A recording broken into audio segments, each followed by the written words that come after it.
para compartilhar a tela para a gente poder começar. Tela inteira. Muito bem. Então, tá aparecendo a tela para vocês, certo?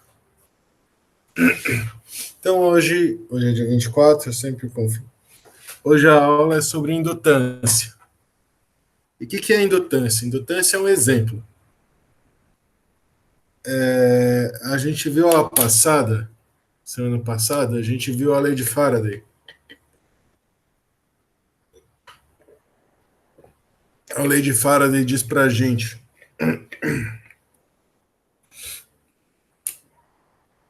não é só um exemplo, né? A lei de Faraday diz para a gente que quando eu tenho quando eu tenho aqui, se eu tenho uma espira, alguma coisa assim, em que passa corrente,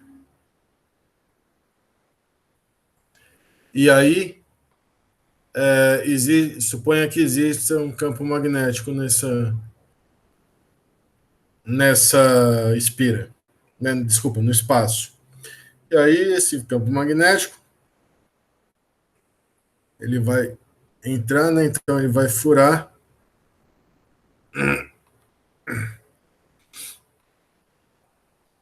a minha espira, então vai existir um fluxo magnético sobre a espira. E o que é dito é que a força é que se esse fluxo magnético, que é integral sobre essa área delimitada pela esfera de B escalar dA, se esse fluxo magnético variar no tempo, eu vou ter que vai ser induzida uma força eletromotriz. E não precisa de corrente, certo? Vai ser induzida uma força eletromotriz aqui, nessa espira,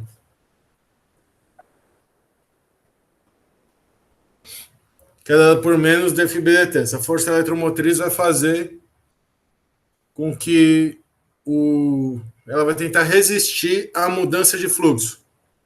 E aí, se você pega isso daqui, se B aumenta, por exemplo, a gente vai ter uma corrente induzida que vai gerar um campo magnético induzido no sentido de diminuir a variação de fluxo. Isso a gente viu lá passada. E aí o que acontece? Acontece que supõe que eu pegue um circuito, né? Supõe que eu pegue esse. Vamos considerar o circuito ao lado. Supõe que eu pegue esse circuito. Aí eu fecho a chave. No começo a corrente é zero aqui, não tem uma bateria, mas se a chave está aberta não passa corrente. Se a chave está fechada, passa a corrente. E a gente sabe calcular. Mas o que acontece logo depois que a chave é fechada? Eu vou aqui e fecho a chave. Logo depois que a chave é fechada, a corrente não é esperado. A corrente ela demora a perceber que a chave foi fechada.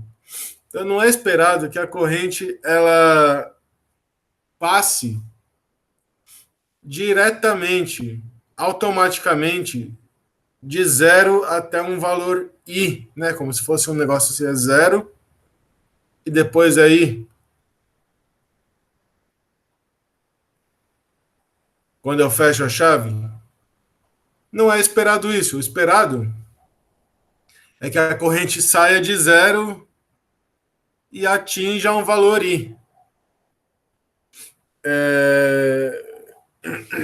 porque de novo a corrente vai ter que perceber que a chave está fechada. Os elétrons vão começar a se movimentar lá dentro. Então,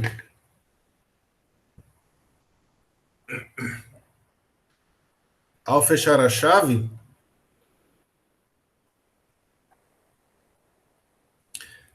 começa a passar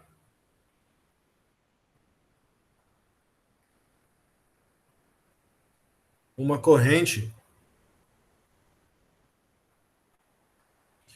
I de T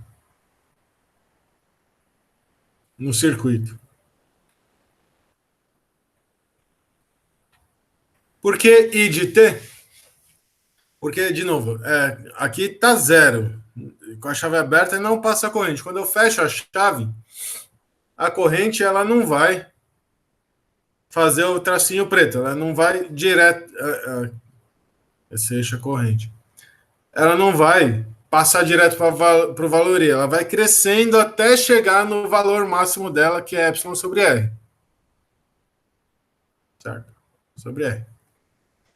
Então, durante esse pedacinho aqui, durante esse intervalo de tempo, onde desde que eu fecho a minha chave até o momento em que a corrente satura nesse valor, a corrente ela varia com o tempo. Então vai gerar, eu vou escrever como I de T. É um tempo muito curto, mas é um tempo, certo?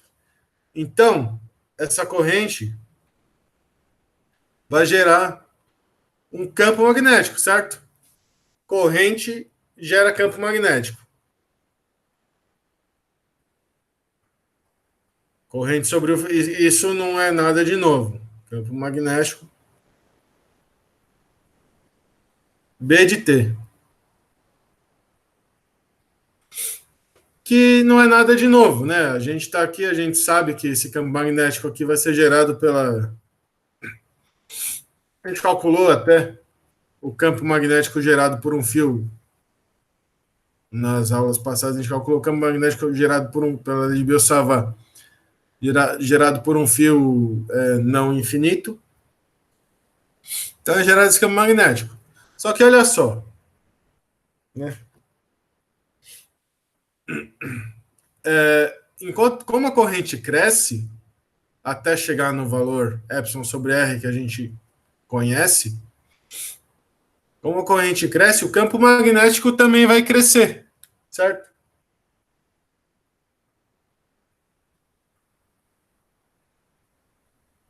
Se o campo magnético cresce, e se o campo magnético existe, ele vai gerar um fluxo magnético φB de T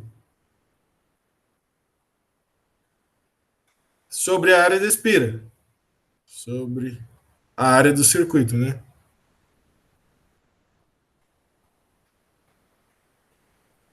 Então, inicialmente a corrente é zero, depois a corrente vai aumentando, o campo magnético gerado por ela vai aumentando.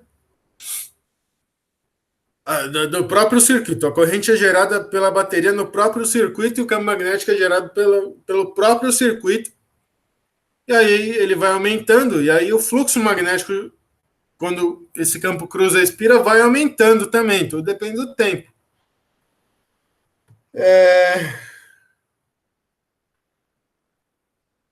E se o fluxo magnético aumenta pela lei de Faraday, pela lei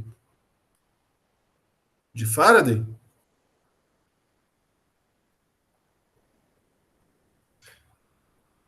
existe uma força eletromotriz induzida no circuito, certo? Existe uma força eletromotriz induzida no circuito, que é dada por epsilon induzido igual a menos o dφb dt. Só que olha só, eu não tenho nada. A corrente ela saiu do zero, corrente, tempo. Tem. A corrente saiu do zero. Nesse momento a chave ligou e ela chegou no valor epsilon sobre R, que é o valor no infinito. Ou seja, para tempos muito longos, né? Então, a partir do momento que a chave é ligada, que é esse momento, até o momento em que satura, se a corrente aumenta, se a corrente aumenta, o campo magnético aumenta, o fluxo magnético aumenta, e isso gera uma força eletromotriz induzida. Só que a força eletromotriz induzida é uma força gerada pelo pelo campo magnético que é gerado pelo próprio circuito. O próprio circuito, quando você liga ele, vai fazer com que exista uma força eletromotriz induzida sobre ele mesmo, né? Não tem nada além do circuito. O campo magnético é gerado pelo próprio circuito. Quando a chave é fechada e a corrente passa de zero até o valor dela máximo, né? Então essa força eletromotriz é chamada de autoinduzida.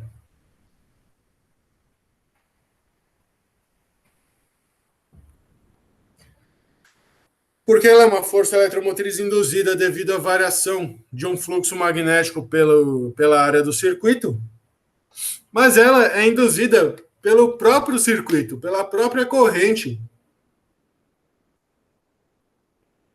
gerada pela bateria. E pelo fato de que a corrente tem que sair de zero e ir para epsilon sobre R, então ela tem que aumentar. Durante esse período, existe um DI/dt e, portanto, um dφb dt. Aqui não, aqui o fluxo é constante. Antes não tinha nada. Então é só durante o período em que ela cresce que eu tenho essa variação de fluxo magnético e, portanto, essa força eletromotriz induzida. E essa força eletromotriz induzida ela vai se contrapor à, à força eletromotriz da bateria, porque ela quer. De novo, a lei da indução de Faraday diz que os circuitos, as espiras, não gostam de campos magnéticos de fluxos magnéticos variáveis. Eles gostam de ficar tranquilo. É que nem cachorro. O cachorro não gosta de mudança. O cachorro gosta daquela rotina que ele gosta todo dia. Então, as espiras e os circuitos, na presença de um fluxo magnético variável, não gostam disso. Eles querem fluxo magnético constante. Então, a corrente vai ser gerado pela força eletromotriz autoinduzida uma corrente no sentido oposto à corrente gerada pela bateria, que vai fazer com que vai contribuir para que esse crescimento aqui seja mais lento, certo? Por quê? Porque se não tivesse esse campo magnético, não teria corrente induzida, isso aqui seria uma função degrau, assim. Só que a presença do campo magnético gera corrente induzida que vai freando a bateria. Ela não consegue tudo, certo? Mas ela tenta fazer com que essa corrente aqui não passe. Lógico que ela perde, né? Porque a bateria é muito potente.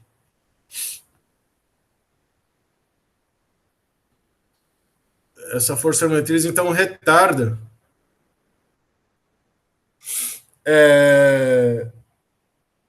a chegada da corrente.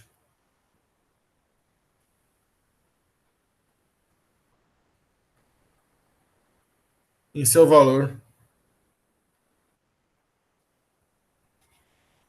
final.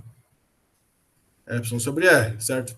Então vai crescer e chegar em epsilon sobre R. Tudo que a gente viu até agora foram circuitos em que a chave já estava fechada. Então, para aqueles circuitos, já aconteceu esse processo. A corrente já está aqui, né? A corrente já já está nesse tempo em que não tem mais variação. E isso vale, certo? Tudo bem? Isso vale para qualquer tipo de fio. Então, suponha agora que eu pegue uma bobina e faça uma. E agora eu vou fazer diferente. Eu vou aplicar aqui uma corrente variável. É um processo diferente, certo? Mas o mesmo acontece. Não é mais agora uma força eletromotriz autoinduzida, mas é uma corrente externa que age sobre a bobina e se ela variar no tempo, o fluxo magnético vai variar no tempo. Isso a gente já viu, né?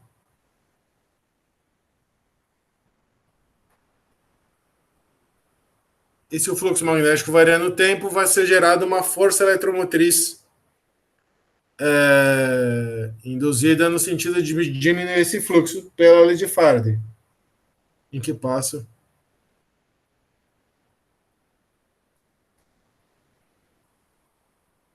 a corrente variável. Então vamos pegar aqui, então, I de T. Se a bobina tem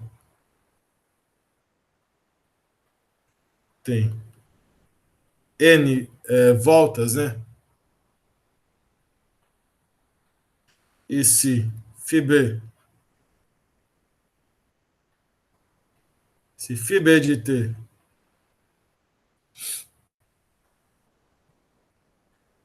é o fluxo magnético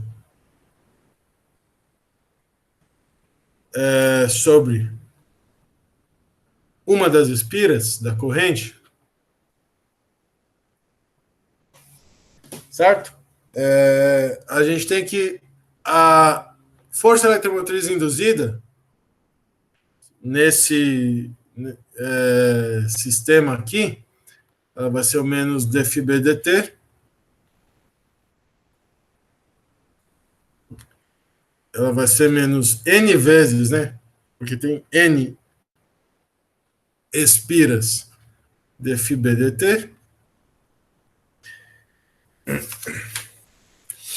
E a questão que a gente não. Isso aqui a gente sabe. O que a gente não sabe, e o que eu vou falar, é que acontece frequentemente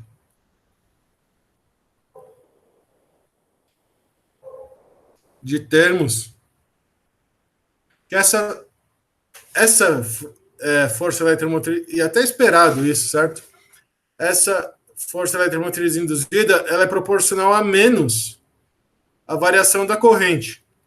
Vamos esperar, se varia a corrente, varia o fluxo, variando o fluxo, gera uma força eletromotriz induzida ao contrário. Então é esperado que a força eletromotriz dependa da variação da corrente, com sinal de menos, porque a corrente induzida é no sentido oposto a essa variação, né?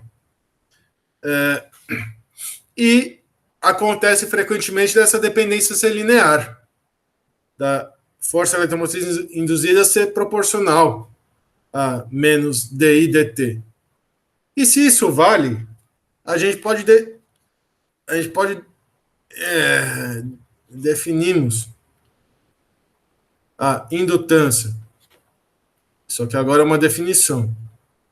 L, no caso aqui da bobina,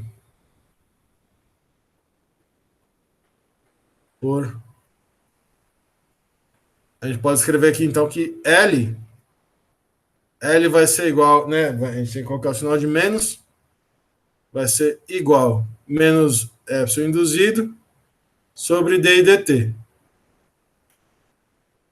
De novo, aqui passa uma corrente I de T variável, que vai gerar um campo B de T variável, que vai gerar um fluxo de T variável. L igual a, ou seja, A força eletromotriz induzida vai ser uma constante L, que eu estou chamando de indutância, é um nome, certo? Menos L d I dt. Então, a força eletromotriz induzida é igual ao fluxo, a variação do fluxo magnético. E eu estou dizendo para vocês que, na maioria dos casos, e para todos os efeitos aqui, para a gente, todos os casos, esse fluxo magnético é proporcional à variação de corrente, caso o problema seja, caso ele seja gerado por uma corrente variável, corrente variável que gera um campo magnético variável, certo?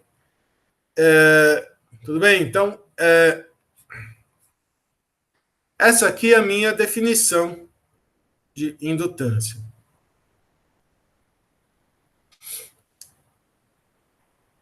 Notem que é esperado que, como epsilon é proporcional a d e dt, essa constante proporcionalidade eu estou chamando de indutância, é esperado que a indutância não dependa nem de epsilon nem de d e dt. É esperado que a indutância ela dependa somente da geometria do meu sistema. Então, para cada sistema que eu tiver, no caso aqui uma bobina, um toroide, um solenoide, outra coisa, para cada sistema desse que eu tiver, eu vou ter um valor da indutância que vai depender da geometria do sistema.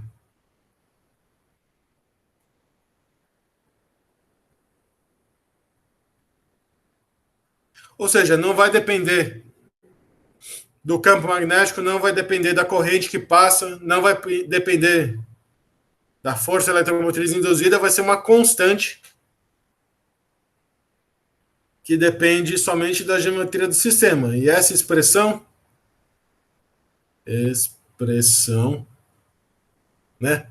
Essa expressão, a gente deduziu ela aqui usando uma bobina, mas ela vale para casos gerais, para materiais gerais. E configurações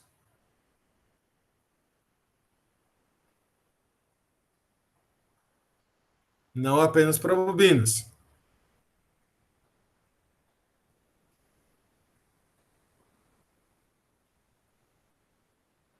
Certo? Ela vai valer para configurações gerais. E esses materiais, esse tipo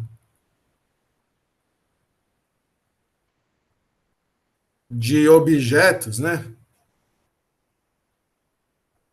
Objetos nos quais, quando eu passo uma corrente, aqui uma corrente variável no tempo, gera um campo magnético, e esse campo magnético gera um fluxo magnético variável, e a força eletromotriz induzida é proporcional à corrente, esses objetos são chamados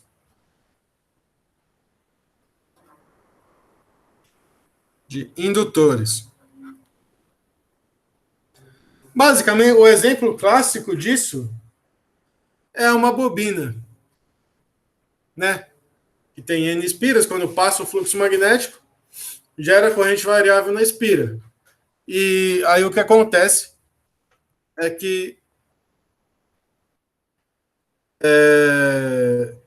essa constante de proporcionalidade eu vou chamar de indutância. E essa indutância é o que a gente vai ver hoje, certo? Coloquei aqui uns a mais porque eu não sabia. Então, existem várias maneiras de você olhar para isso. E existem também vários exemplos. Para cada configuração, vai existir uma expressão diferente para a indutância. A gente quer saber, então, de novo, a indutância vai ser, então, a indutância, que a epsilon induzido, quando eu passo uma corrente de T, ela vai ser menos L d I dt. Essa indutância aqui, ela vai depender, então, só é constante, então ela depende só, e como epsilon e d e dt variam, né? Ela vai depender só da geometria do sistema. Então, para cada sistema, eu posso tentar calcular qual que é a indutância associada para saber o que acontece quando eu passo uma corrente variável, né? E é isso que a gente vai fazer aqui, né? Vamos lá, indutância de um solenoide. Um indutor na forma de solenoide possui, sem acento, possui 420 espiras, então ele possui N espiras, e comprimento L. A taxa de decaimento uniforme da corrente no indutor tem valor igual a dI dt. E induz uma força eletromotriz epsilon de 175 milivolts. Qual que é o raio do solenoide? Então a gente sabia, quando as correntes não variavam no tempo, a gente sabia calcular o raio do solenoide. Porque dada a corrente, você usa aquela expressão que a gente deduziu para o solenoide, B igual a μ0 Nzinho I.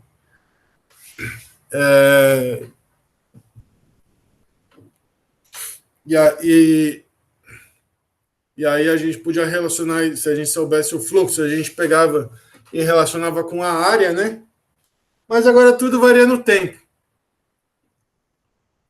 E como é que faz? Se passa uma corrente I de T no solenoide,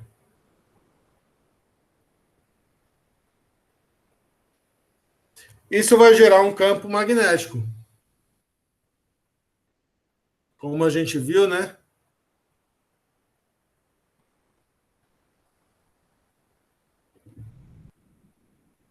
Só que agora o campo magnético depende do tempo.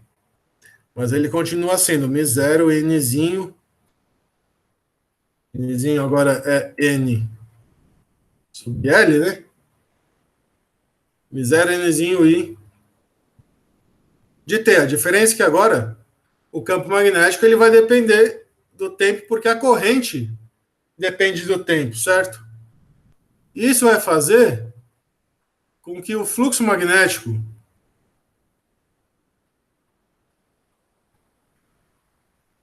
pelo solenoide, através do solenoide, né, que cruza o solenoide, através do solenoide, para uma seção transversal do solenoide, né, vai ser φB de T, né, que é a integral de B escalar dA, que vai ser campo magnético de T vezes a área da seção transversal.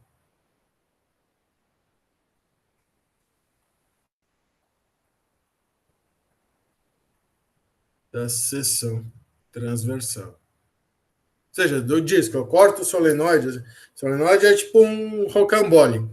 Eu corto ele e essa é a área. Sal do solenoide. Então, aí eu tenho um B de T, certo? E um φB de T.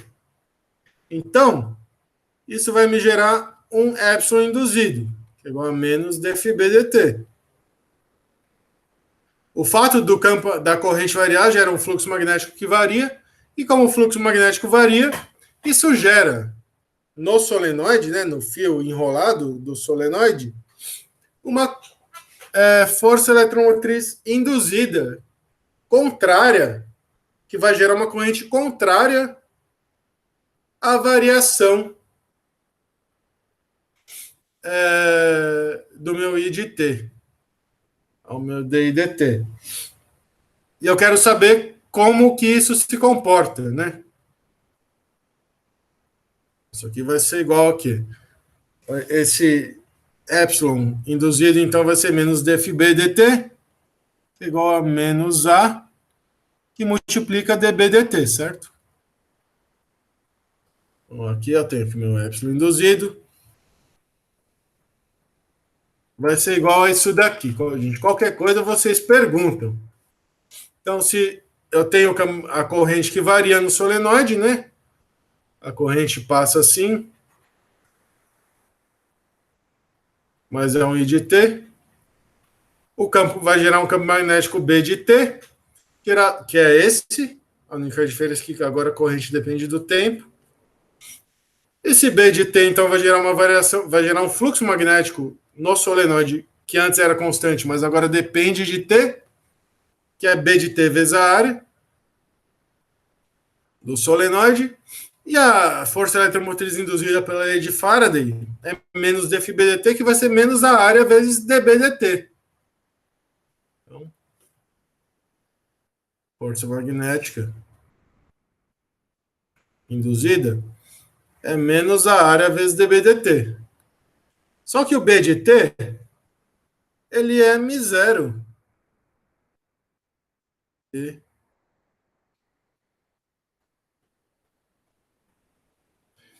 de T é μ0 N sobre L I de T.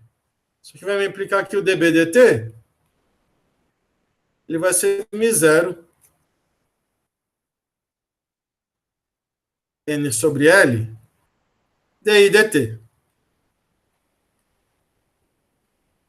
Logo, eu posso escrever minha força eletromotriz induzida. E aí o que acontece? Isso aqui tudo é para... vamos escrever. A força eletromotriz induzida, então, ela vai ser menos A, que multiplica μ0,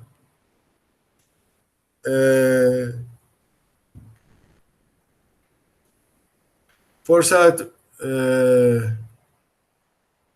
vamos voltar, gente. A força eletromotriz induzida vai ser menos... vamos lá, então. Fiz besteira. B de T é N vezes isso, certo? Porque eu tenho N espiras no meu solenoide. Então é N vezes B de T vezes A, certo? Então a força magnética vai ser menos A vezes N, certo? Porque são N espiras. Então o fluxo magnético de uma espira é isso, B vezes A. Mas o fluxo magnético de N espiras é N vezes B vezes A. Tá? Então isso aqui é vezes N. Então dB/dt continua normal, né? O campo magnético que a gente conhece. Logo, a força eletromotriz induzida é igual a menos N vezes a área, certo? Vezes esse cara. μ0 N sobre L, que multiplica dI dt. E se vocês olharem aqui, a força eletromotriz é menos uma coisa, certo? Ele é menos uma coisa.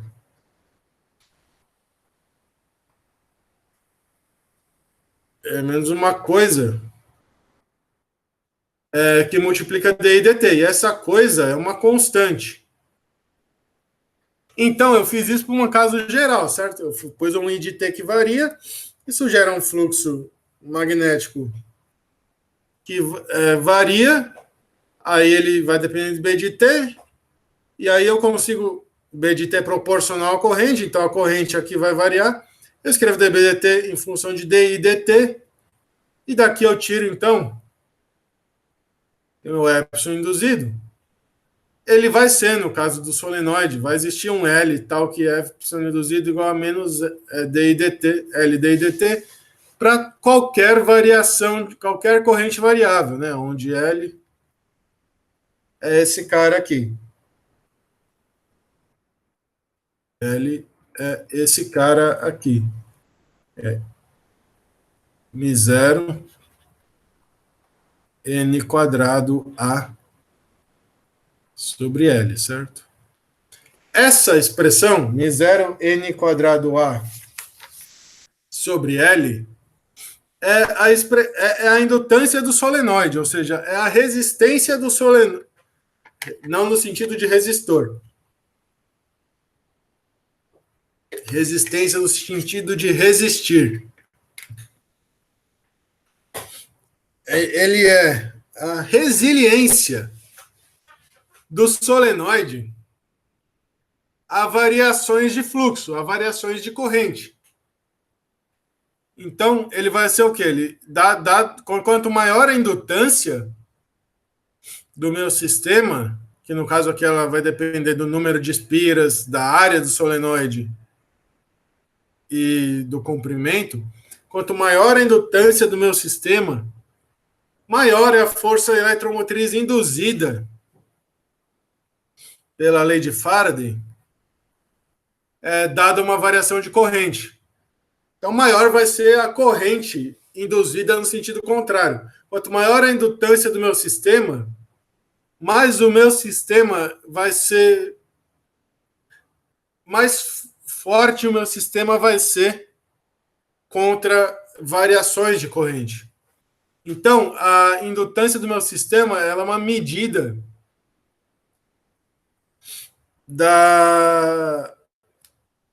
do quanto que esse sistema ele age no sentido de diminuir a variação de corrente, no tanto que ele aguenta antes de ser vencido pela corrente, por exemplo, de uma bateria. E aí ele quer saber o raio, né? Outro lado.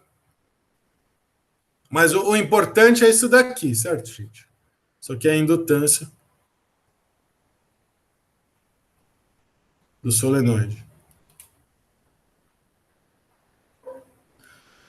E aí, por outro lado, L é igual a epsilon induzido sobre D e dt. E aí eu consigo, então, isolar a área do solenoide, que vai ser Lzão vezes Lzinho, né? Ela é Lzão vezes Lzinho.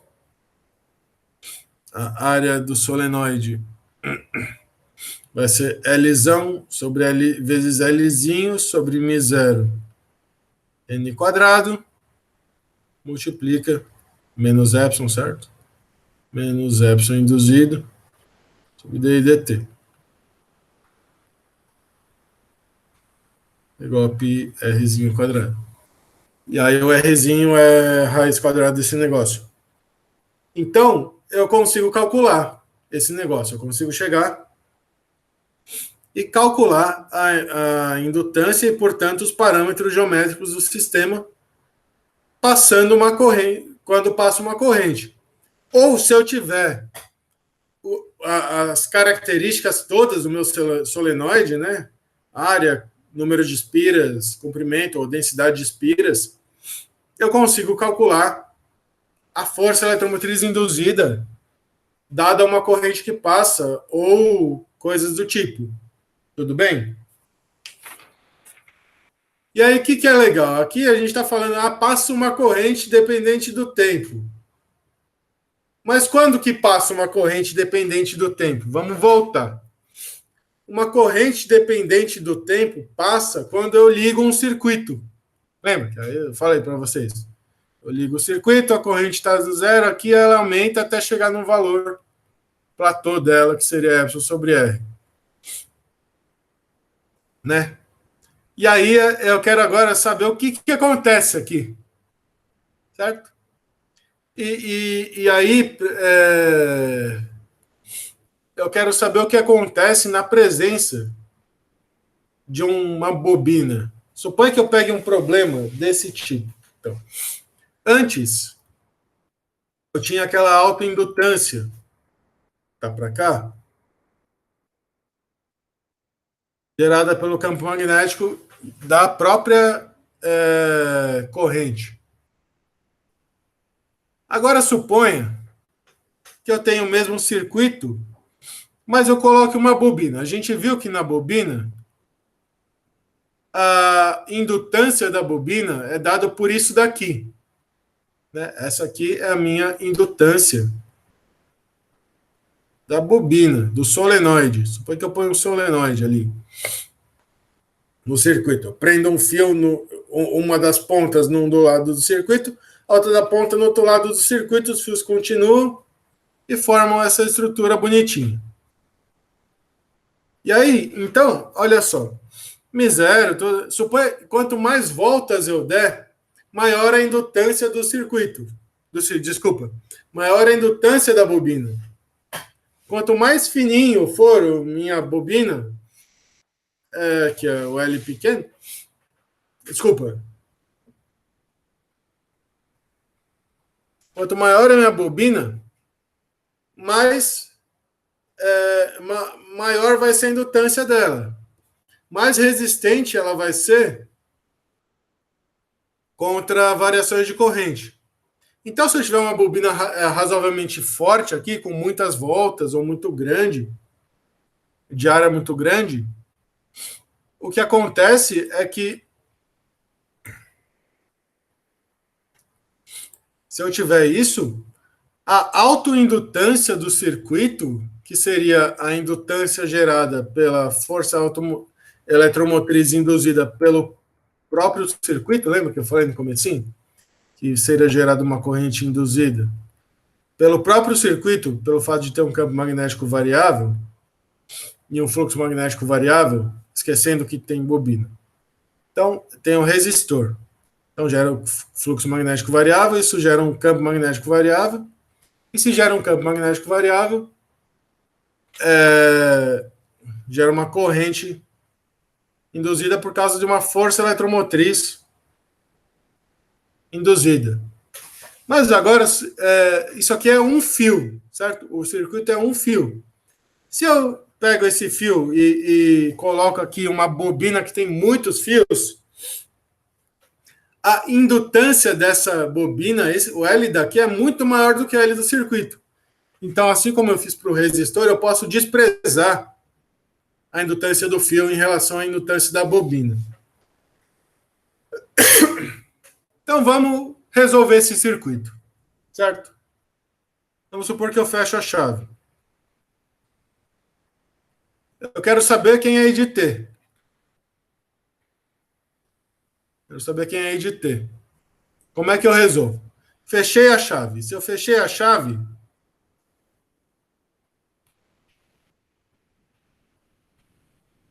eu quero saber como é que isso aqui varia no tempo, certo? Então, suponha que eu pegue aqui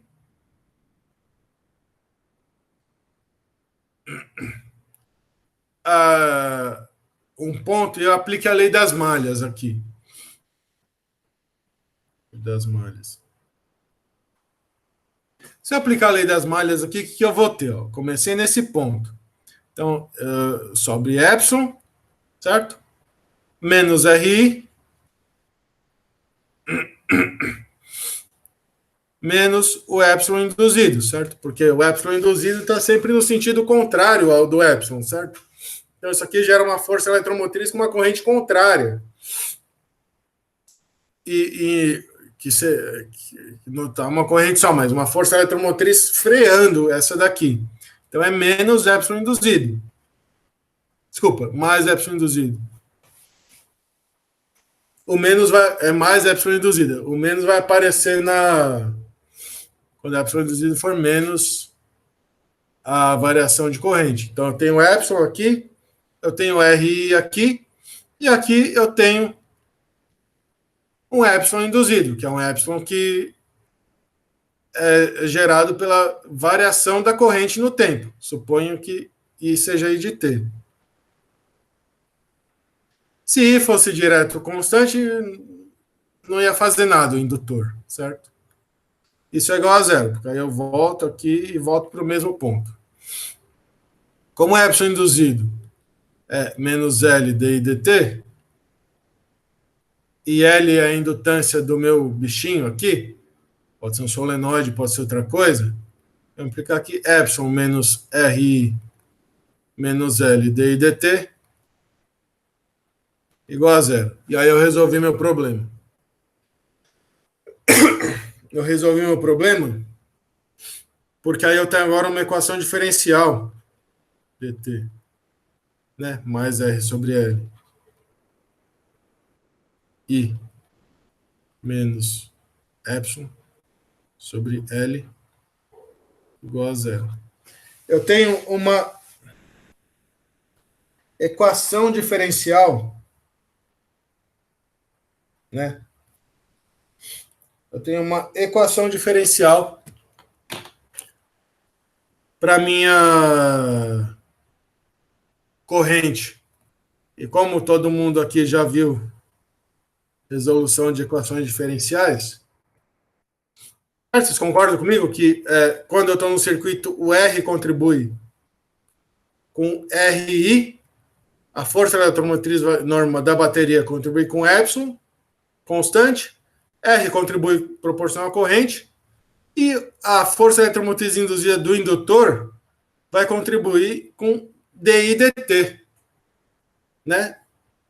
Porque depende do tempo, e depende do tempo exatamente dessa maneira, com menos DI dt. Então, suponha agora. Suponha nada. Então, agora, vamos ver. Então, aqui a gente passa uma corrente de T, e a gente quer saber essa dependência, que começa em zero, corrente, quando fecha, e a gente quer saber o que acontece quando a gente põe aqui uma bobina, o indutor. Então, a gente monta aqui as quedas de potencial pelas leis de Kirchhoff. E aí a gente tem que resolver isso daqui. Tem várias maneiras de resolver. Eu vou resolver assim, ó, derivando em relação ao tempo com U igual a d dt. Eu tenho aqui, então, que deu o dt mais R sobre L. U é igual a zero, certo? U é d e dt, né? Eu só derivei em relação ao tempo para eu não ter que me preocupar, por enquanto, com esse termo, que é o termo que é o termo constante, né? Então eu derivo e depois integro. É uma maneira de resolver um problema desse. Então deu dt igual a menos R sobre L U. Vai implicar que deu U sobre U é igual a menos R sobre L dt, certo? Eu passo é como se eu passasse o dt para cima. E aí se eu integro, então, integral de U0 até U que deu linha sobre U linha, vai ser igual a menos R sobre L, integral de 0 a t dt. E então, ln de U sobre U0, de t, né? É menos R sobre L, t, certo? O zero, U de t, U de t é igual a U0 e a menos R sobre L, t.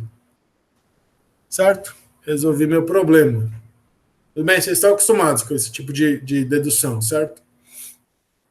Vocês têm uma equação diferencial, você deriva, você pega agora uma equação diferencial em que o termo constante é nulo, aí você sabe derivar, porque aí você passa o dt para cima e integra dos dois lados. E aí você chega e o de t é o zero e menos R sobre L t. Certo? Mas o de t, quem é o de t? O de t é d e dt. E eu quero ir, certo? Então eu vou ter que integrar. Mas antes de integrar, vamos determinar a constante o zero, né? Para ficar mais fácil. Em t igual a zero, então eu tenho aqui em t igual a zero, a corrente é zero, porque eu acabei de fechar o circuito. Certo? Em t igual a zero, a corrente é zero. Mas eu tenho essa expressão aqui.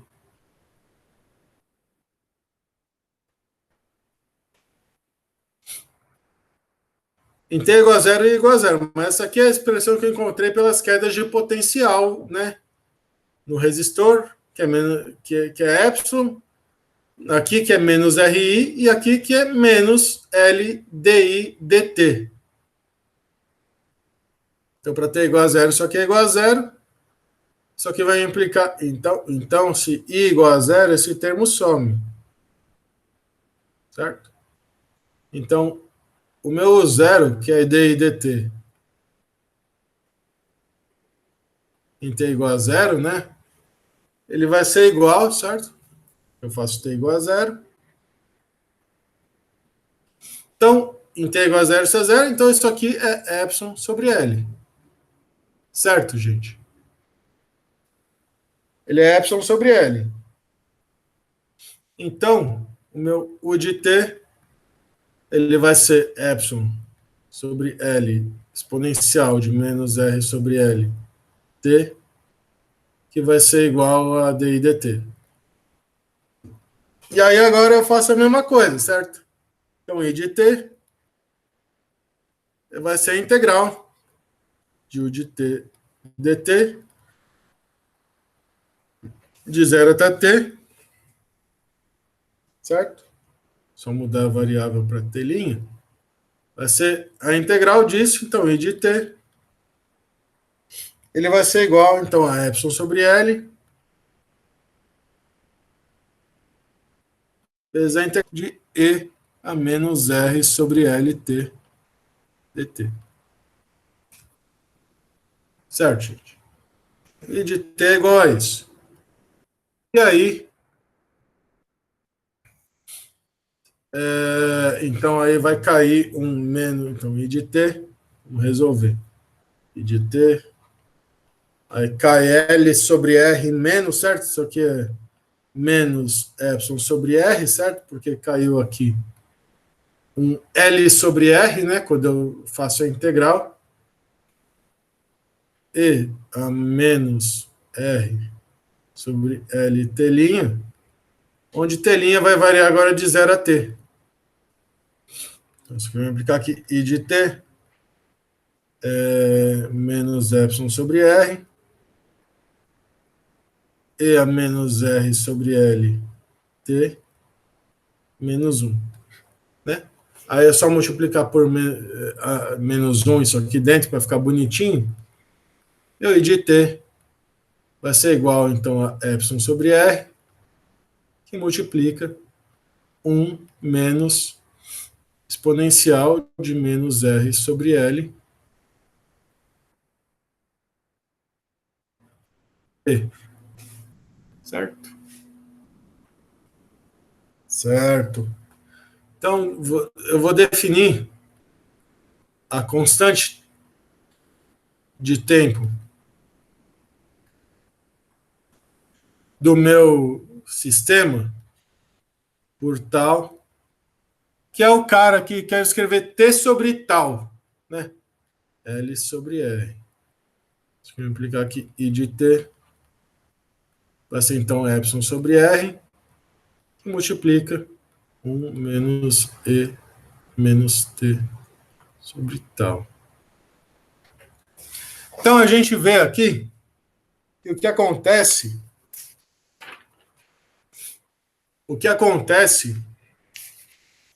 é que o, o meu sistema, como esperado, é tal que para t igual a zero, esse termo é igual a 1, então i igual a zero. E para t tendendo a infinito, e a menos t vai para zero, então i é epsilon sobre r. Então tem exatamente aquele comportamento que eu falei para vocês. O i, ele começa em zero, quando a chave liga ele começa a crescer, e ele tende a epsilon sobre r. Né? Então agora eu sei descrever esse pedacinho de situação, esse pedacinho, né, quanto maior, notem que quanto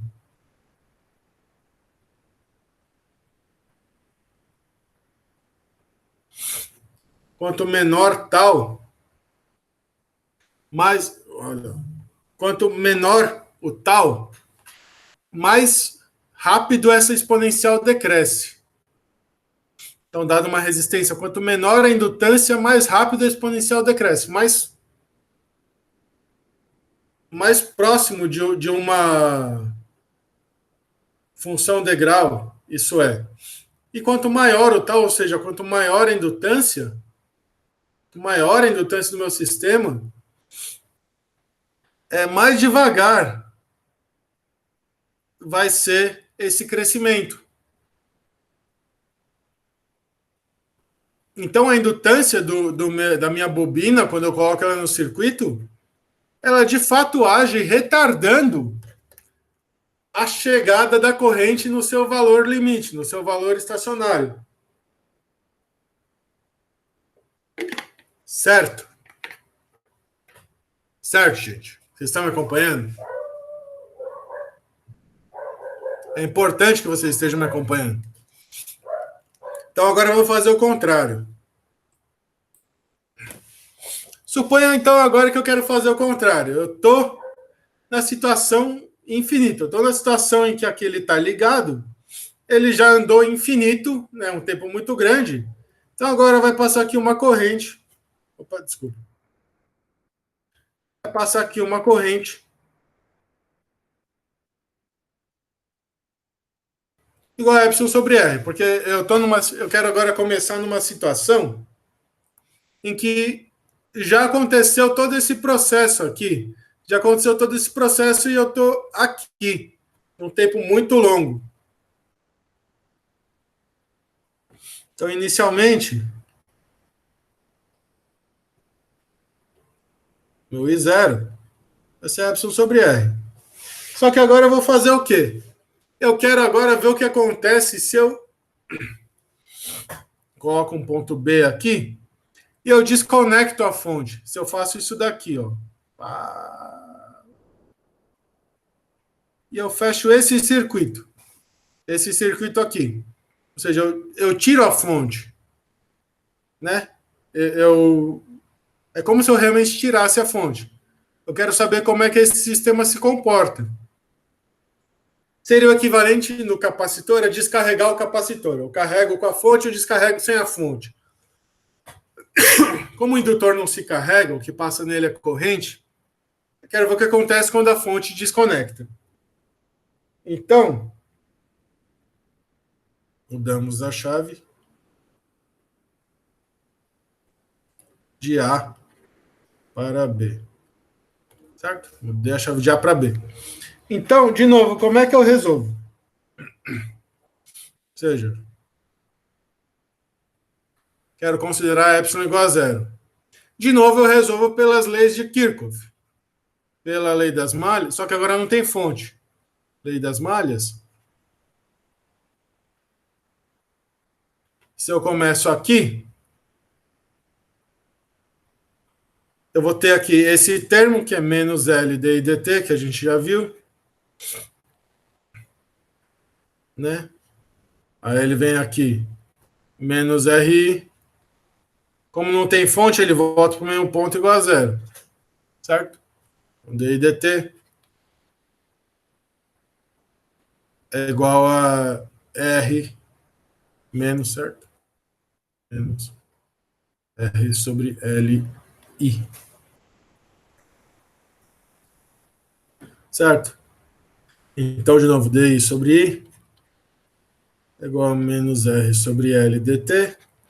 E que a gente já viu, né? Então, isso aqui implica que I de t igual a I0 exponencial de menos R sobre LT. Agora, o que acontece é o contrário. Lembra que antes a corrente era I0, 1 menos isso, e ela fazia isso. Agora a corrente aqui, ela vai começar no valor de zero e vai decrescer infinitamente, dado por essa fórmula. Então, I de t é igual a esse negócio. Eu coloquei várias páginas aqui, porque a gente nunca sabe quanto tempo vai demorar. E quem é I0? Eu sei que para t igual a zero, né? Fica aqui I igual a I0.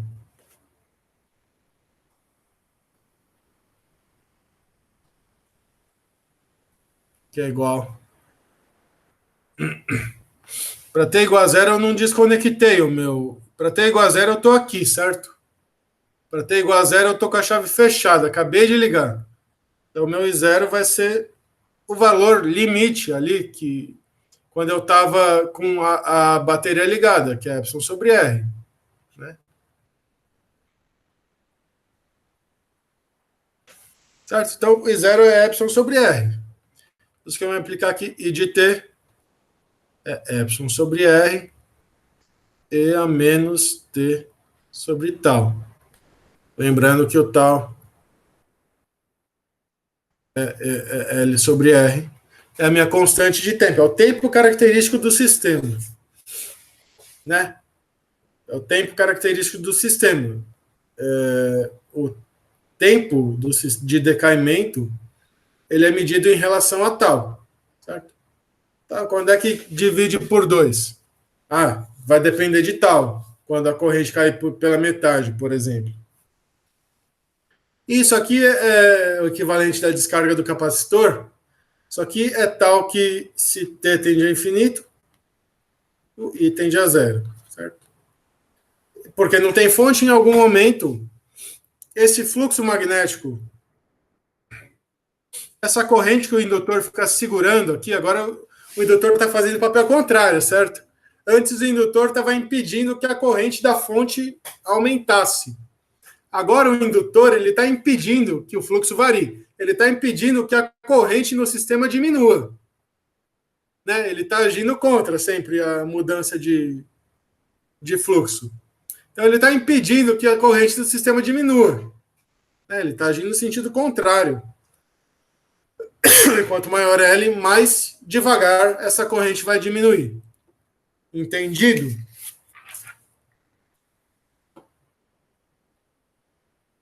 É o processo contrário, certo? Entendido o procedimento aqui? Quando a fonte liga, quando a fonte está ligada, eu tenho um processo assim. Quando a fonte está desligada, eu tenho um processo de decaimento. Os dois são exponenciais, com a mesma constante de tempo tal. Se está entendido, então a gente pode resolver um problema, certo? Esse problema. A gente sabe que tem um indutor, que a gente conhece, tem resistor, que a gente conhece, tem fonte de tensão, que a gente conhece, e a gente já viu como resolver isso. Então é só resolver, certo? O interruptor da figura está aberto. Eu fecho o interruptor.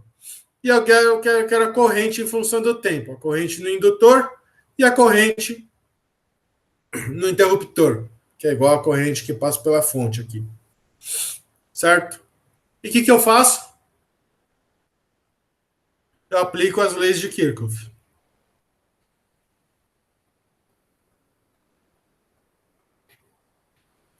Essa é a maneira de resolver. Aplicar as leis de Kirchhoff. Certo? E isso aqui, então, é o que eu quero resolver. Eu já desenhei aqui, mas o que eu tenho que fazer? Eu tenho que. Lembra das leis de Kirchhoff de circuitos? Eu tenho que pegar aqui os pontinhos para desenhar as malhas, né? Eu tenho que calcular aqui as malhas, aí eu tenho que pegar a lei dos nós. Né? Eu calculo sempre. Eu tenho 3 correntes, eu calculo 2 malhas. E aí eu uso uma lei dos nós.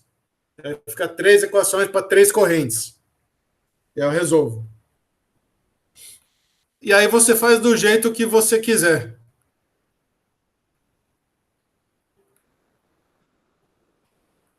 desde que toda vez que eu pegar uma corrente nova, né? Toda vez que eu pegar, como é que toda vez que eu pegar uma malha nova, eu tenho que pegar uma corrente nova para para não ficar linearmente dependente, para pegar sempre equações independentes. Então, vamos começar. Vamos pegar a malha. Você pode escolher a que você quiser. Eu sugiro que vocês refaçam escolhendo outra malha. Vou pegar a malha ABCF. Porque ela é mais fácil, certo? Então, aqui, ó, vamos, I1 passa por Epsilon. Aí vem para cá, em C eu tenho um nó. Então, em C as correntes mudam. Então, em C eu tenho que separar as correntes em I2 e I3. I2 e I3, certo? Que o I3 passa aqui. E aí, aqui no nó C, eu sei que I1 é igual a I2 mais I3. Então, eu vou escrever isso aqui primeiro, então, porque eu sei. Então, no nó C, I1 é igual a I2 mais I3, certo? A gente já fez esse tipo de problema antes. Não é um problema rápido, nem um problema tranquilo.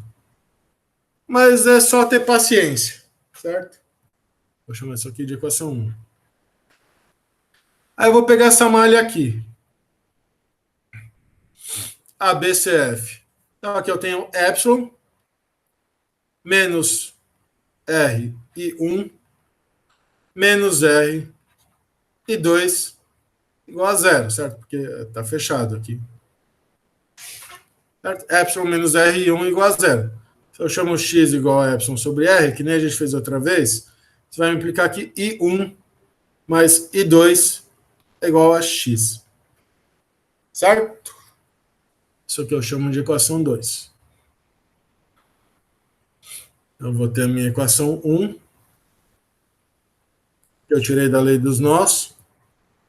E eu vou ter a minha equação 2, que eu tirei da lei das malhas aplicada a essa malha ABCF. Então agora eu tenho que considerar agora uma malha que envolve 3 para eu poder continuar calculando. E qual malha que eu vou escolher? Eu posso escolher qualquer malha, certo? Mas eu quero escolher essa malha aqui.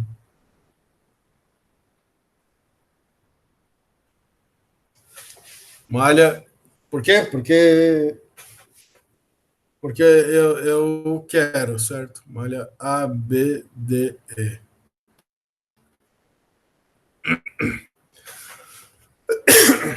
Sugiro que vocês façam de outra maneira. Então eu tenho epsilon, certo? Menos R e 1.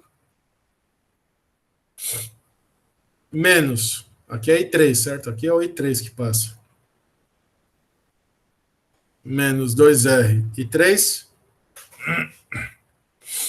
Menos, agora o indutor, lembra que o indutor entra com a derivada, certo? Sempre com o sinal de menos. Então, menos L de I3 dt igual a zero. Então, isso aqui não é simplesmente você fazer um sistema linear que nem era uma associação de resistores desse tipo. Como tem L, eu vou cair numa associação de equações diferenciais. Certo? Para cada indutor vai aparecer um DI dt. Se tivesse um indutor aqui, ia ter um DI2 dt.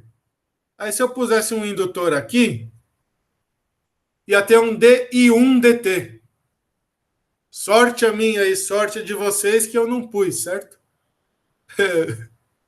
Porque senão ia ficar mais complicado. A única parte que entra com derivada agora é o DI3 dt. Então eu vou reescrever isso aqui assim, ó, L DI3. Porque eu quero escrever em termos do x. Lembra que eu defini x igual a epsilon sobre r? Eu quero escrever em termos do x porque eu achei ele bonitinho da outra vez, resolvi fazer igual. LD 3DT mais 2 e 3.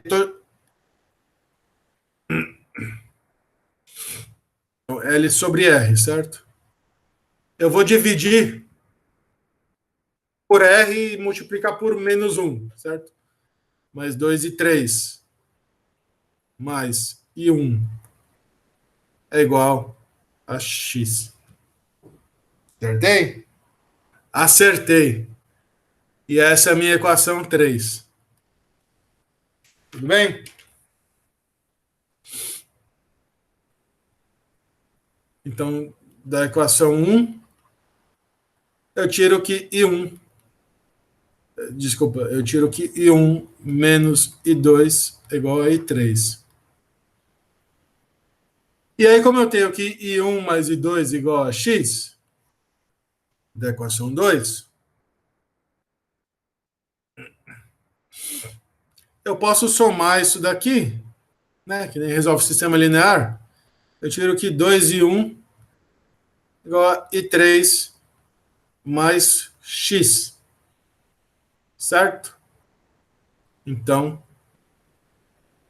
vai me implicar I1 igual a I3 meio de I3 mais meio de X. Eu vou chamar de equação 4. E aí eu vou copiar as outras equações aqui para não me atrapalhar. Essa aqui é a equação 1, essa aqui é a equação 2.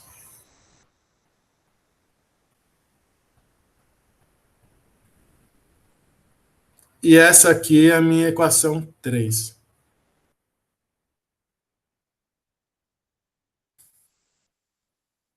Certo?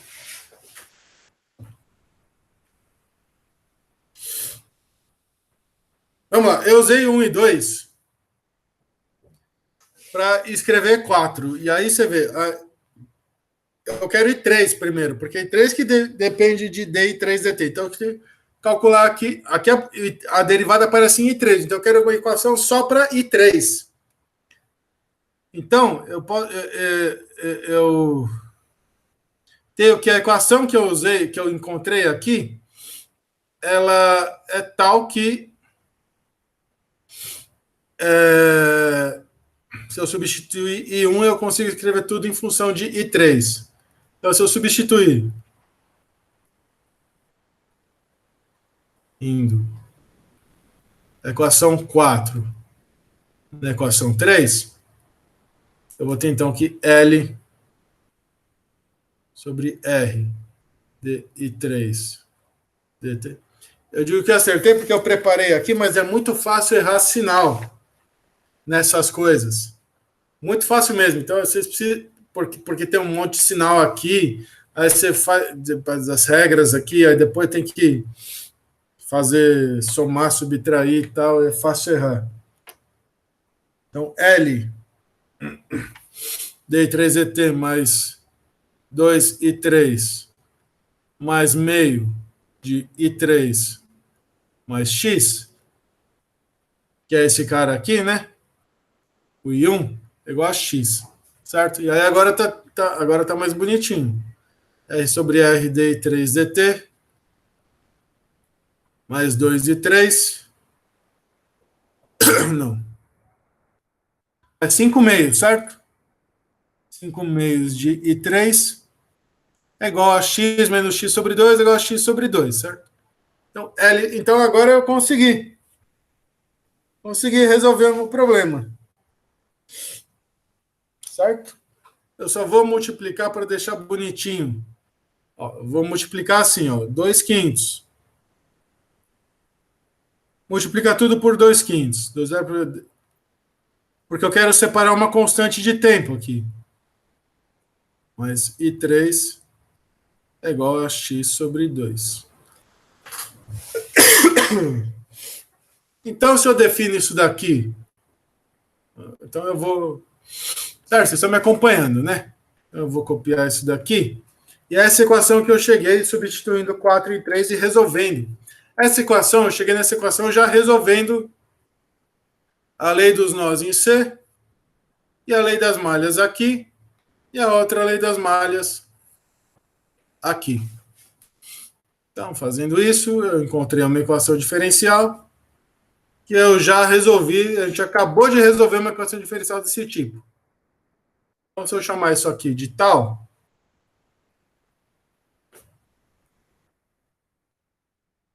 esse aqui não é mais o tal daquela constante de tempo. Essa constante de tempo é a constante de tempo desse circuito diferente, certo? Que tem esse cara aqui no meio. Então, essa constante de tempo, ela não é mais L sobre R. Ela é 2L sobre 5R. Que é o que aparece multiplicando aqui a minha equação, certo? Então, a gente resolveu isso daqui já. Só trocar os nomes. A gente resolveu isso aqui agora há pouco. E 3 de t é x sobre 2, certo? Que multiplica 1 menos e a menos t sobre tal. A gente resolveu isso, certo? A diferença é que esse termo aqui era o termo em zero, né? Então, esse termo aqui é o que aparece aqui. Não é mais epsilon, é epsilon sobre. Então, vamos lá. Então, em 3 de t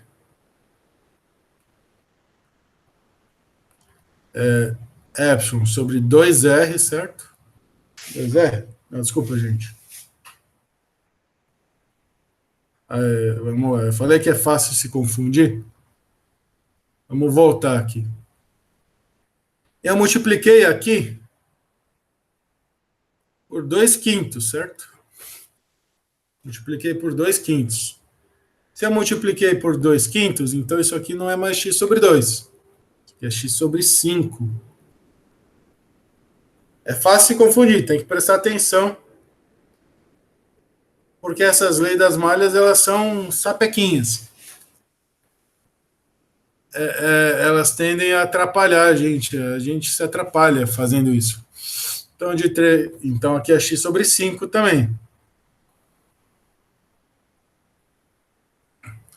Então, o meu I3 de t, ele vai ser epsilon sobre 5r e multiplica 1 menos exponencial de t menos t sobre tal, onde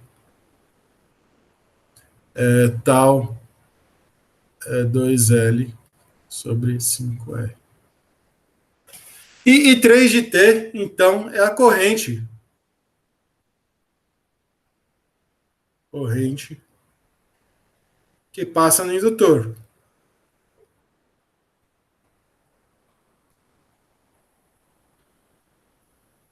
Então, eu resolvi metade do problema, certo? Ele quer a corrente que passa no indutor e ele quer a corrente que passa no interruptor, que é a chavinha. Certo? A corrente que passa no interruptor, isso aqui tem série, certo? A corrente que passa no interruptor é a corrente aqui gerada pela força eletromotriz, que é o I1. Tudo bem? Tem que sair I1, chegar em 1. Não pode acumular carga. É uma corrente que entra, sai.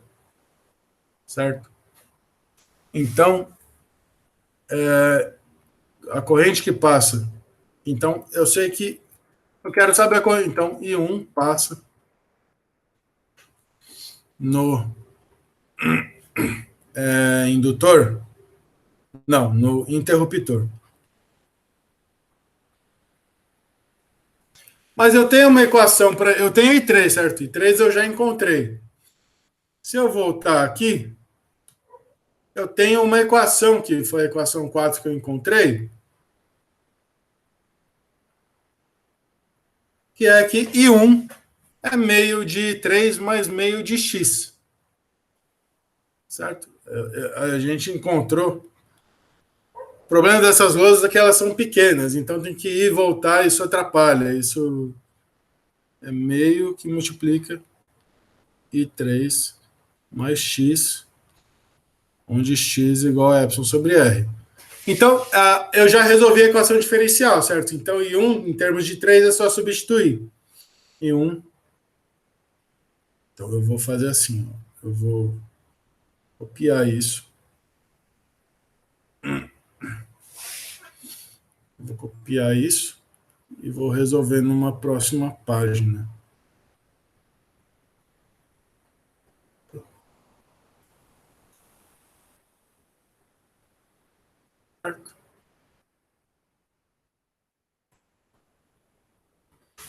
Então, a gente vai resolver isso daqui agora. Então, I3 eu já encontrei. E o I1 vai ser meio de 3 mais x. Então, isso aqui é meio de x. Meio, oh meu Deus. Meio de x mais meio de I3. Então, I1 é epsilon sobre 2r, né? Mais meio de I3. Então, mais epsilon sobre 10r, certo? Eu vou escrever assim. Mais epsilon sobre 10r multiplica 1 menos e menos t sobre tal, onde tal 2L sobre 5R. Qual que é a lição que a gente tira daqui? A gente pode tirar várias lições daqui. A primeira é que colocar o indutor torna as coisas mais difíceis. A segunda é que quando a gente tem um circuito que não é um circuito desse tipo,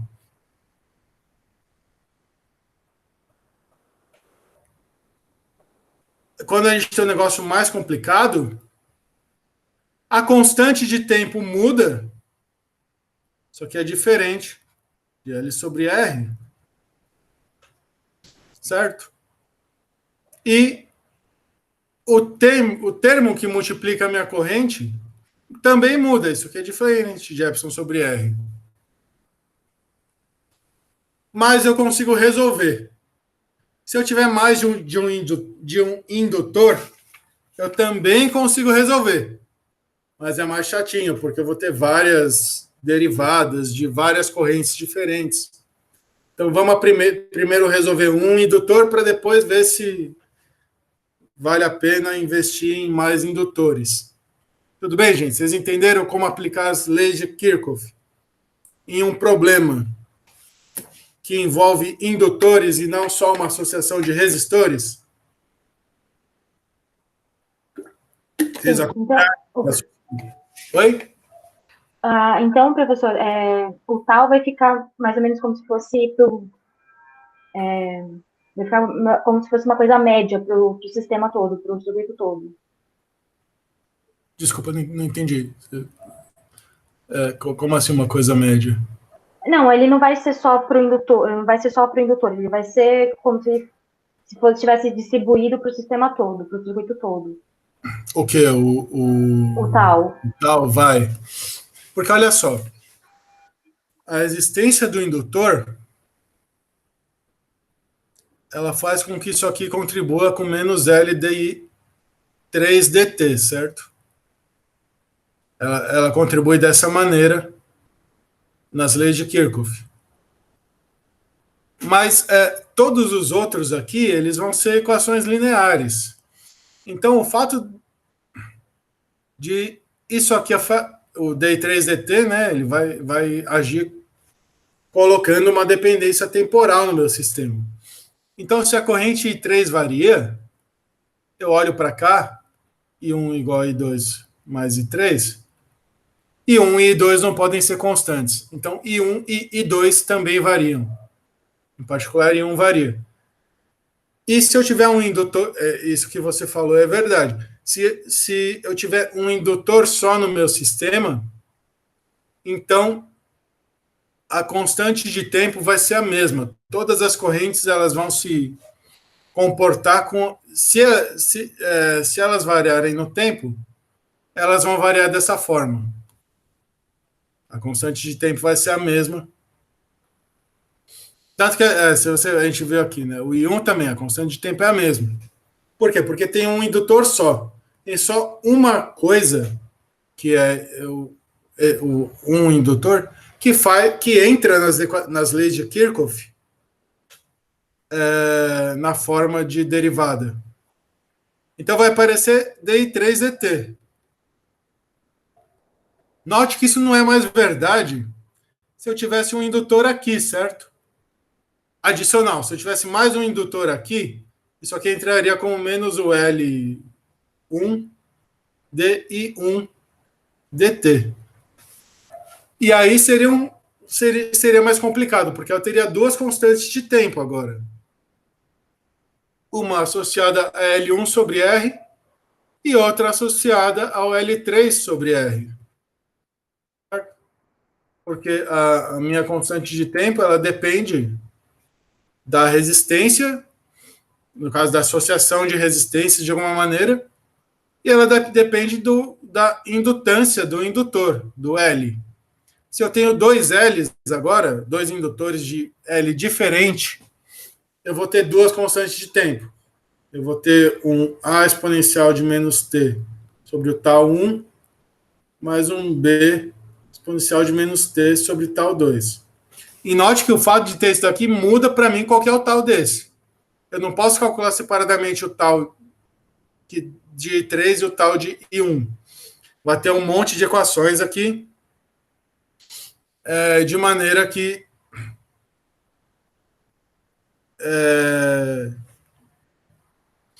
o tal desse sozinho é diferente do tal desse sozinho. Mas pode acontecer, e agora que você falou, eu estou pensando aqui, é esperado. Tem que ter conservação de. Olha só, tem que ter conservação de carga, certo? Então, eu não resolvi um problema desse de dois indutores, mas tudo indica, para mim, na minha cabeça, que vai ter uma dependência temporal só. Né? Eu não posso ter um tal aqui, a corrente vai modificar aqui, e vai ter um tal maior aqui, não vai conservar carga em C. Então, o fato dessa relação ser algébrica, né? O fato da lei dos nós me dar uma relação puramente algébrica, vai fazer. Certo? A lei das malhas nunca vai me dar uma relação algébrica na presença dos indutores nessa forma, para esse circuito. Mas o fato de ter uma relação algébrica aqui me indica que a dependência temporal de I1, I2 e I3 tem que ser a mesma. Ou é constante, ou se depender do tempo, vai depender com E menos T sobre tal linha, onde tal linha é uma constante de tempo do sistema, certo? Pelo fato da lei dos nós me dar uma relação algébrica. Então eu vou poder calcular tudo isso no final, vou me corrigindo.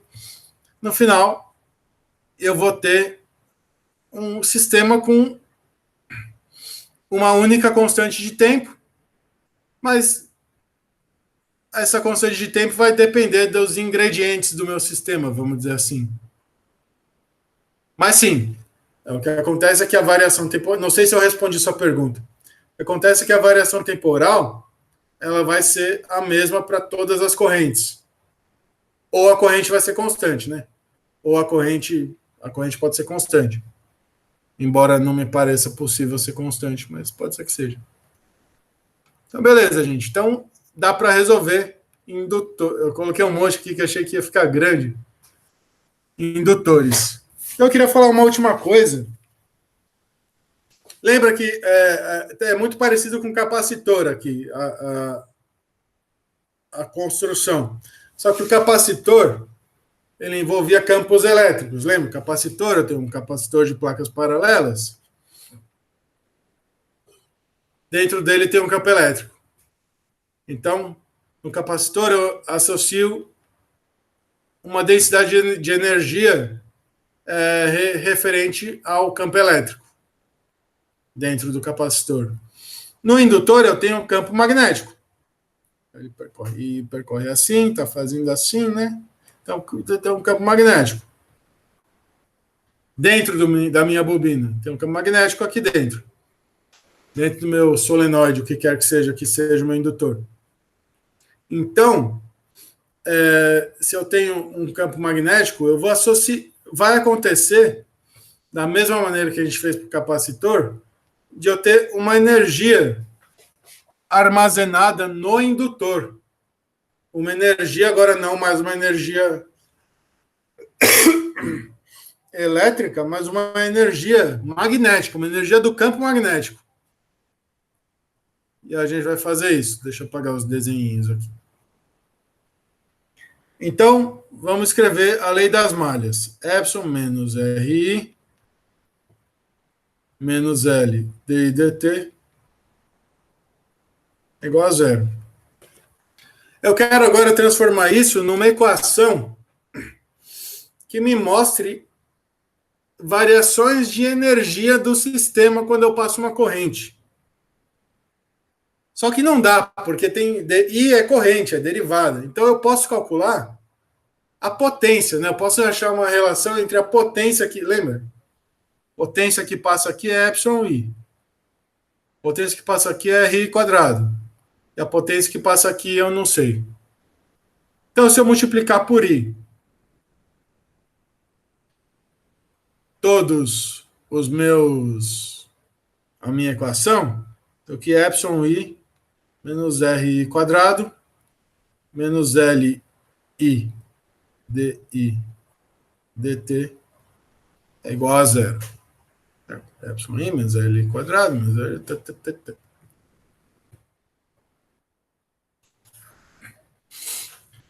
E aí eu posso fazer várias identificações aqui, certo?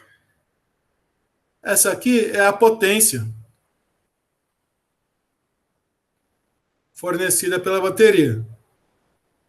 A gente já viu. Notando que agora aí é um I de T, certo? A potência fornecida pela bateria vai variar no tempo. A potência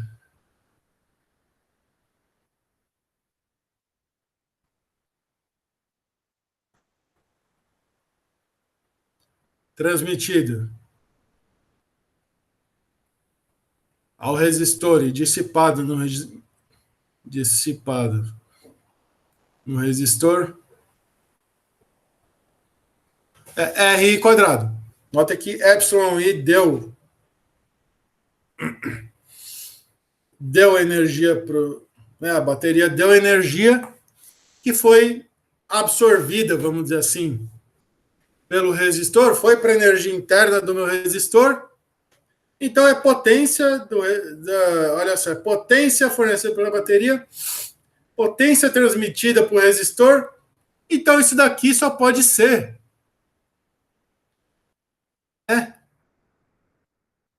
isso pode ser a potência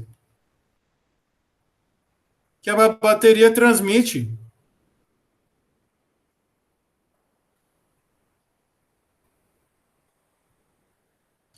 para o meu indutor, certo? Por analogia, aqui você olha, é exatamente isso. A potência indutor.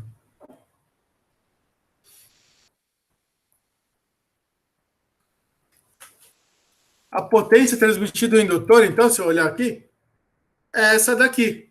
É o termo do indutor na equação da potência. Se eu vou aqui, eu posso definir a potência que não é menos, é LI. Porque menos quer dizer que saiu da bateria e foi para o indutor, como no caso do resistor. É a potência. P de T é a potência transmitida ao indutor. Isso aqui eu posso escrever assim. É legal escrever assim, porque é bom escrever em termos de uma diferencial total, porque aí a potência é derivada temporal da energia e fica mais fácil. É meio, vocês concordam, certo? Meio de L, ddt de I quadrado, Então, a potência é meio... Desculpa, a potência, então, é ddt de meio de Li quadrado, certo? ddt de meio de Li quadrado. Então, a potência... O que a potência é? A potência transmitida da bateria para o indutor. Então, a potência é a taxa de variação da energia contida no indutor, da energia interna do indutor. Então, potência é a taxa de variação da energia do indutor. Ele está recebendo energia.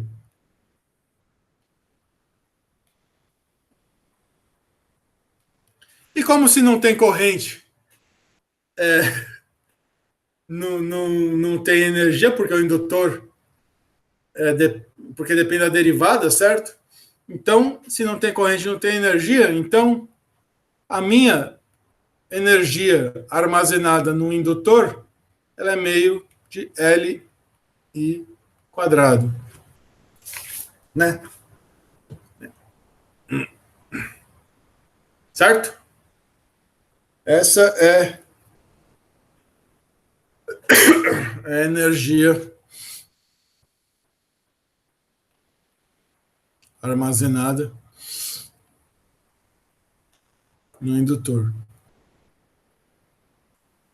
Nota que essa energia, quando eu desligo, lembra que eu tinha o meu desenhinho ali? Eu tinha a fonte, que a gente resolveu, que aí tinha aqui outro negócio. Aí aqui tinha o indutor, e aqui tinha um resistor. A bateria, quando eu fecho, a bateria ela dá energia para cá. Aí quando eu faço isso aqui, eu estou considerando só esse sistema aqui, né? Quando eu fecho aqui, o indutor, se o indutor não carregasse energia, não ia passar corrente aqui, certo? Porque se passa corrente no resistor, energia está sendo transferida para o resistor, né? Porque ele dissipa potência. Então, essa potência, quando eu fecho o circuito, que a gente já resolveu, ela tem que vir de algum lugar. E como o fio ele tem todo desprezível, resistência desprezível, indutância desprezível, essa potência dissipada aqui só pode vir agora do indutor. Então, realmente, o indutor ele armazena energia se alguma corrente passar por ele. Tanto que ele segura essa corrente, certo? A função do indutor é não variar a corrente. Ele não consegue, mas ele tenta.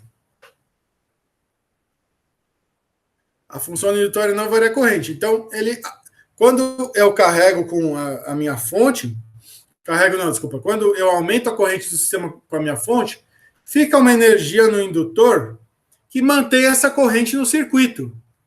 Tanto que aqui ela vai cair com...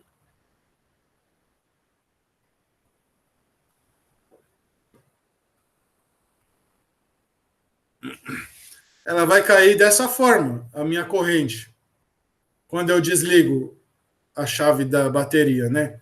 Então a corrente não vai desaparecer do nada. O indutor, a energia do indutor vai diminuindo e vai sendo dissipada no resistor.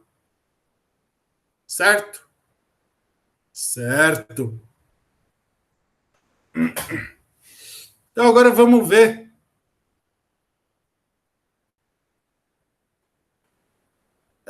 o solenoide em particular é um indutor, certo? Então eu quero ver agora a energia armazenada no solenoide. Eu pego N voltas, comprimento L, área A. Área transversal do solenoide, certo? A gente viu no começo da aula que o L é M0 N quadrado sobre L vezes a área, certo? posso escrever como μ0 Nzinho A, certo? Então, L, μ0, Nzinho A, onde Nzinho é a densidade de espiras. Nzinho é N sobre L. Então, agora, desculpa, N quadrado, isso está errado, gente. Então, N quadrado, eu multiplico por L e divido por L, certo? Nzinho quadrado a L. Certo? Porque N quadrado vai ser Nzinho quadrado, Nzão quadrado dividido por L quadrado, então eu multiplico por L quadrado, divido por L quadrado, parece Nzinho quadrado, dá isso daqui. Então, o meu campo magnético, eu quero M0NI, então aqui, se ele é M0NI, eu tiro que a minha corrente é B sobre M0N. Certo? B sobre M0N. Então, agora eu posso escrever... Lembra que eu escrevi no caso do capacitor? A gente escreveu a energia armazenada no capacitor em termos de E quadrado, epsilon0, é meio de epsilon0 E quadrado, onde E é o campo elétrico do capacitor. Eu quero escrever agora a energia do indutor em termos do campo magnético. Então, eu sei que a energia é meio de Li quadrado. Agora eu substituo tudo, certo? Igual a meio de μ0 N quadrado a L I quadrado, certo? B quadrado dividido por μ0 N quadrado. μ0 quadrado N quadrado, certo? U é igual a meio, aí fica 1 sobre 2 μ0, certo? O N quadrado ele cancela e multiplica A vezes L, B quadrado, certo? Mas note que, então, agora eu consigo, como no outro caso, isso aqui é o volume do meu solenoide, certo? Em área A, comprimento L, o volume é A vezes L. Então, eu consigo escrever, então, que a minha densidade de energia no solenoide devido a um campo magnético vai ser U sobre A vezes L, que é igual, então, 1 é B quadrado sobre 2 μ0. A energia do campo magnético é B quadrado sobre 2 μ0. Então, essa é a energia armazenada no campo magnético de um solenoide. Desculpa, armazenada em um solenoide. O que eu vou dizer para vocês, e vocês vão acreditar em mim, talvez, espero que vocês acreditem, é que dá para mostrar, não no escopo do curso de Física 3, de fenômenos eletromagnéticos, mas dá para mostrar usando eletrodinâmica, que de fato essa energia está armazenada no campo magnético. Assim como a energia do capacitor, que a gente calculou para o capacitor de placas paralelas, ela está armazenada no campo elétrico. E ela não depende do fato disso aqui ser um solenoide. A energia vai depender somente da existência de um campo magnético. Dado o campo magnético, eu vou ter uma densidade de energia associada a ele. Certo? A gente fez por solenoide, mas vale sempre. Tanto que se vocês verem aqui, cancela tudo, né? O termo, as coisas do solenoide, elas desaparecem. O A, o L, o N quadrado, tudo desaparece. Sobra só uma constante fundamental da natureza, que é μ0, e o B quadrado. Então, vamos lá. Um campo magnético dentro do solenoide supercondutor. Supercondutor, para a gente desprezar a resistência do solenoide, certo? Possui magnitude de 4,5 Tesla. Isso aqui é B. O solenoide possui um diâmetro interno D tem um comprimento L. Determine a densidade de energia magnética. Essa é fácil, certo? Falei para vocês, isso aqui vale sempre. Então, isso aqui é B quadrado sobre 2μ0. E eu tenho B. B. A energia armazenada no campo magnético do solenoide. Então, eu quero a energia toda. Aí eu tenho que calcular, certo? Então, o solenoide ele é um negócio assim. Que tem uma área A, um comprimento L. Então, a energia armazenada no solenoide, então é A vezes L vezes o B, certo? Então, isso aqui, e A é π d quadrado sobre 4. Onde D é o diâmetro da onde passa o campo magnético aqui. Então, isso aqui me implica que U é igual a π d quadrado L sobre 4 o B. Então, o energia armazenada no campo magnético do solenoide, então certo?